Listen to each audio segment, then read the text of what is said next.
అన్నా మీరు వెళ్ళి చీరల బాక్సులు తీసుకో. సరేనమ్మా. అత్తయ్యకి ఇదంతా చేయటం తెలీదా? నువ్వు నిజంగా చాలా ఓవర్ యాక్షన్ చేస్తున్నావు. పెద్ద వచ్చింది. ప్రతి సంవత్సరం అత్తయ్య కదా చేస్తుంది. ఎందుకు ఇలా చేస్తోంది నాకు ఏమైంది? చూడండి అత్తయ్య, మీకే తెలియనట్టు అన్నీ ఇదే చేస్తోంది. మీరు ప్రతి సంవత్సరం పెళ్లి చేసే జంటలకి చీరలు తీసిపెట్టే ఉంటారు కదా. బంగారి, అదే ఝాన్సీ అమ్మా, మనం సామూహికంగా పెళ్ళిళ్ళు చేసినా పెళ్ళంటే ఏమేమి ఉంటాయో అవన్నీ తప్పకుండా చేయాలి కదా. అదేదో దాన ధర్మంలాగా చేయకూడదు అని నాకు అనిపించింది. ఓహో, ఇన్నేళ్లు మా అత్తయ్యకి తెలియంది ఇప్పుడు నువ్వు కొత్తగా వచ్చి చెప్తున్నావా? మీనా, తను చేసే పని అలా ఉందని చెప్తున్నాను అత్తయ్య. బంగారి ఏం చెప్పాలని అనుకుంటుందో నాకు అర్థమయ్యింది. నువ్వు కాస్త ఊరుకో.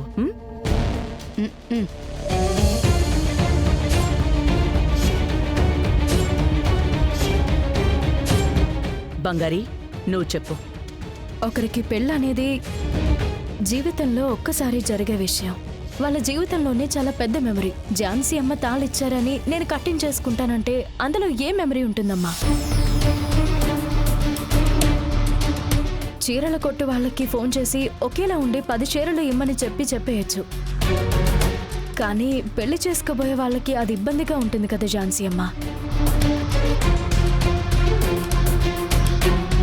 అన్ని చీరలు కట్టి చూసుకోమని అందులో ఒక్క చీర సెలెక్ట్ చేసుకుని ఎవరెవరికి ఏ చీర నచ్చిందో, ఏ కలర్, ఏ డిజైన్ నచ్చిందో అది తీసేస్తే బాగుంటుంది కదా.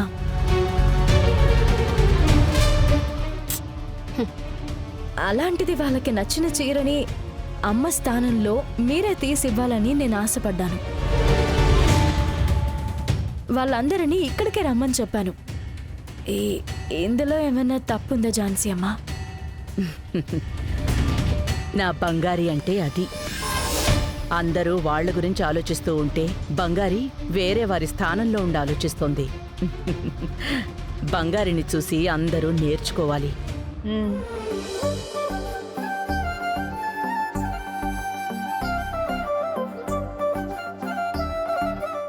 మీరు అందరికీ చీరలు చూపించండి.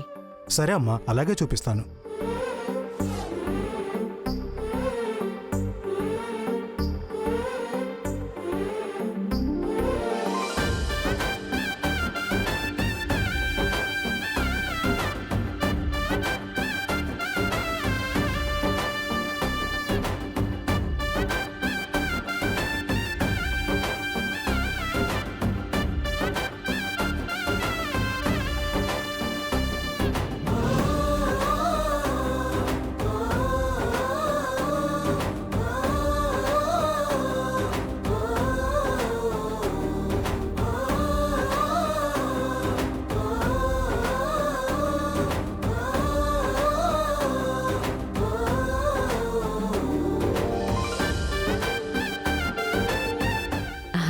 మీనా, అమృత, మీరు చీరలు తీసుకోండి.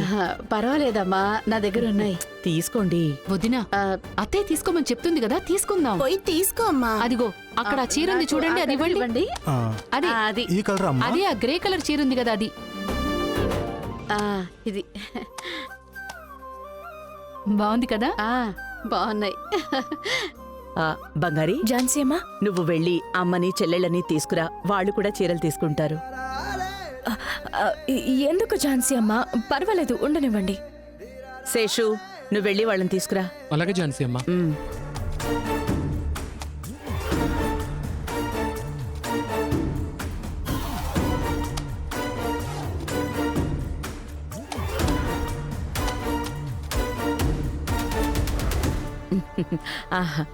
రండమ్మా, మన ఇంట్లో ఫంక్షన్ జరుగుతోంది.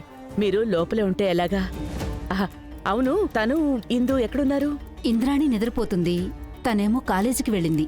ఓ అలాగా, సరే సరే. అందరూ చీరలు తీసుకుంటున్నాం, మీరు తీసుకోండి. అది వద్దమ్మా. అలా అంటారేంటమ్మా, తీసుకోండి. తను కోసం కూడా ఒక చీర సెలెక్ట్ చేయండి. పర్లేదమ్మా, తీసుకోండి. తీసుకోండి అమ్మా. ఇదిగో తీసుకోండి అమ్మా.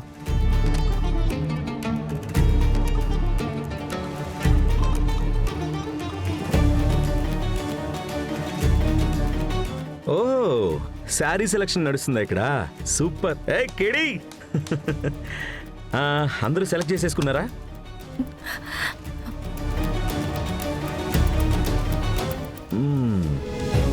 బంగారి కుటుంబానికి చూస్తున్నారు, అసలు తగ్గేదే లేదు. నేనే సెలెక్ట్ చేస్తాను అనండి.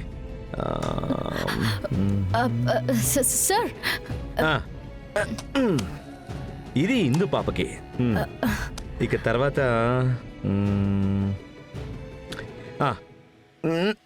ఇది తనుకి. తర్వాత రెడ్ కానీ గ్రీన్ కానీ అవే బాగుంటాయి. ఈ చీర బంగారి ఇది నీకు.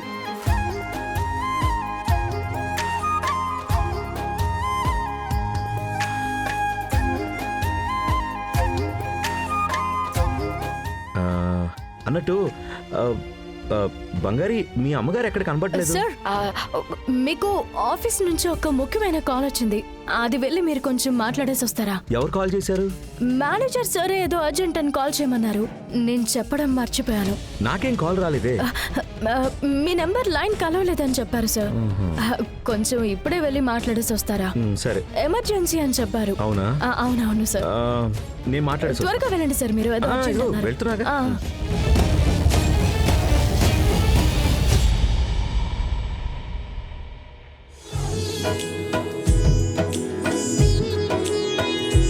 ఓకే, నేను అరేంజ్ చేస్తాను. నేను తర్వాత మాట్లాడతాను. రండి. నమస్కారం మేడం. నమస్కారం, కూర్చోండి. Thanks madam.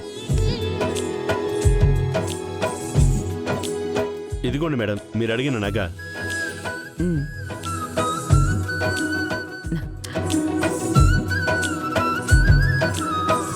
వావ్.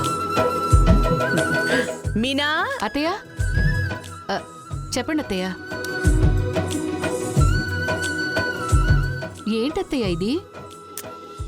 ఏంటి మీనా ఏది తెలియనట్టు అడుగుతావు? ప్రతిసారి మనం పెళ్లి చేయిస్తున్న దంపతులకి పెట్టిపోతలకి 55 తులాల బంగారం ఇస్తాం కదా, ఓ అదే మొత్తం ఆర్డర్ చేయించాను, తీసుకొచ్చారు. సరే. ఇదిగోండి, ఇది జాగ్రత్తగా తీసుకుని వెళ్ళి మీ బీరువాలో పెట్టు. ఇచ్చేసేయండి. ఇదిగోండి మేడం.